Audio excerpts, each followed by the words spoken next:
Do we have a quorum? Do we want to kick off?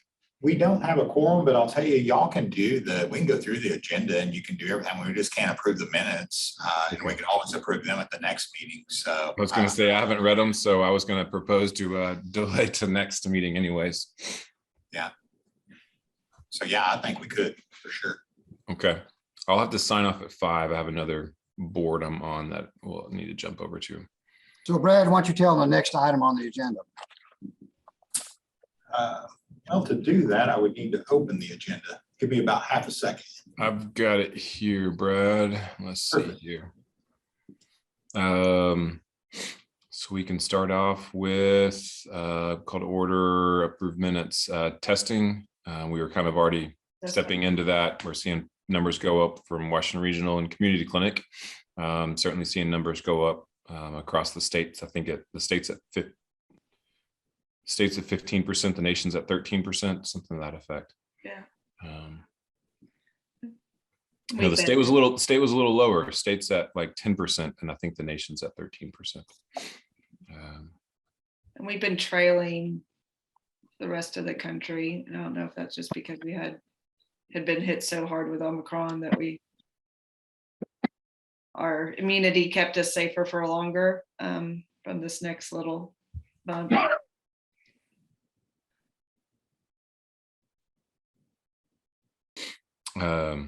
Any other testing discussion comments from this group? Just to let everybody know that you can order more from the government your next round. Or so if nobody should have any trouble, but you can get more free ones as well. Mm-hmm. We have free ones to be able to give out to community clinic patients. So we have them at all of our larger locations. So that's additional availability. So school status? Up for the summer. Yeah, nothing new there. I do believe that they're closing down bringing their testing indoors at the U of A. And so that they're trying to figure out how to run clinic with COVID within it, as we all are at this point in time. I have one question that I want to make sure. Is anybody having any trouble obtaining Paxlovid? Mm-mm. No. Okay.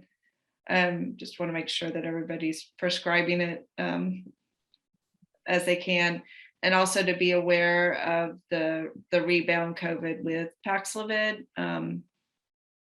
It's a real thing. Unfortunately, I was supposed to see a friend I hadn't seen in years on Sunday, and she had taken Paxlovid and rebounded on Sunday and tested positive that morning. And you have to go back in through the full 5-day full-on quarantine. It's the same thing. So, as we're educating our patients that this is available and it's going to make your illness milder, you also need to be warning them that there is a real risk of the rebound, kind of having to go through too many rounds as opposed to one big round of COVID. After our last visit, I actually, after discussing the Paxlovid, I prescribed it to myself to see, what the copay would be and things like that. And I think, of course, my insurance covered it, but it said like cash pay was $20. And so I was glad to know that it wasn't something so expensive that it was unattainable. Yeah, it's good to know. Another thing is it tastes horrid. So is another side effect to let everybody know about. I've not heard that one. Yeah. Okay. For vaccines, I know for us at Community Clinic, our numbers are pretty low compared to what they have been. Probably about 25% of what they were, during Omicron, and if we look back about 3 months ago, but still steady. As Dr. Sharkey probably knows, there's kind of some movement on potential for EUA for the 5-month to through 4-year-old vaccine option. Looks like that will be discussed this June with FDA, ACIP, and get submitted for that approval. And we'll see what comes of that. Expecting that. And then also the Novavax, the protein carrier molecule, kind of more standard vaccine formulation. So don't know when that's going to be available, but it's been approved, and that might be an option for some of your mRNA hesitant individuals. For the 5 months and older, is it going to end up being Pfizer or Moderna? Looking like potential for both. They're both going to be submitted about the same time. A 2-dose series for Moderna and a 3-dose series for Pfizer. Dr. Sharkey, I don't know about you. I have not seen any hard data for it, only that it's shown a pretty high efficacy. Now, what that statistical term for efficacy means, maybe Marty knows better than I do.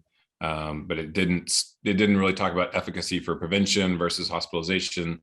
I did not know a lot of context about that term efficacy, but it was a high efficacy is what I've seen reported. No, and also high efficacy against the Omicron strain, not any of its subvariants. So it just gets murkier and murkier as we go down the rabbit hole here. And it's going to look like that we're going to the children will be vaccinated with the existing Moderna and Pfizer, or is it going to be like flu where they have smaller doses or smaller volumes? It's going to, I believe that Pfizer is going to be the same packaging as it had the 0.3, or the Moderna is going to be the 0.3 and the Pfizer is going to be the lower as well. So they're color coding it. Okay, good. It's a lower dose. I'm not sure if you're, but it is a lower dose. Lower dose, and like I said, the packaging should glare at you that it's a different dosage.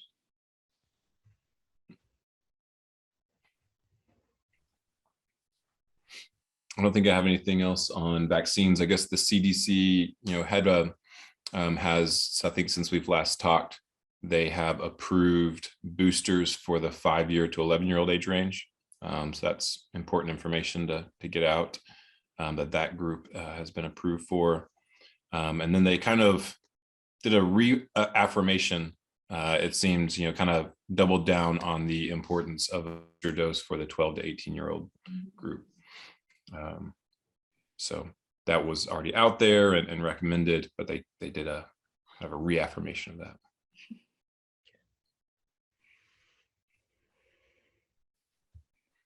Gary, your kids doing well with it? They were just fine. 48 hours of fussiness and clinginess. Only wanted my wife. Wanted nothing to do with me. They were breaking my heart. But other than that, they bounced back really well. We went ahead and knocked out potty training since we were in the house, stuck in the house anyways. And so did the 72-hour method and are making some good progress.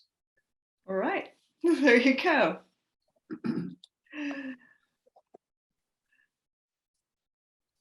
Okay. I believe that takes us to any other business for this group. Yes, I have a question for Richard about the STI testing, but if we need to put that aside for something else, then we certainly can. Yeah, I was just gonna say I need to follow up, and I haven't been able to get any traction for some of the items we discussed last time, and maybe we need to. Brad, would I reach out to you or to Hershey about changing the agenda, because it's no longer as the situation's changed, we need to change the items on the agenda. Technically, it's Hershey. I mean, the rules say that Hershey will establish it, but you can send it to me and I'll adjust it. Okay. I don't think he's gonna mind. Okay. I'll send it to both of you. How's that? Sounds good to me. Okay. All right. Go ahead, Stephanie.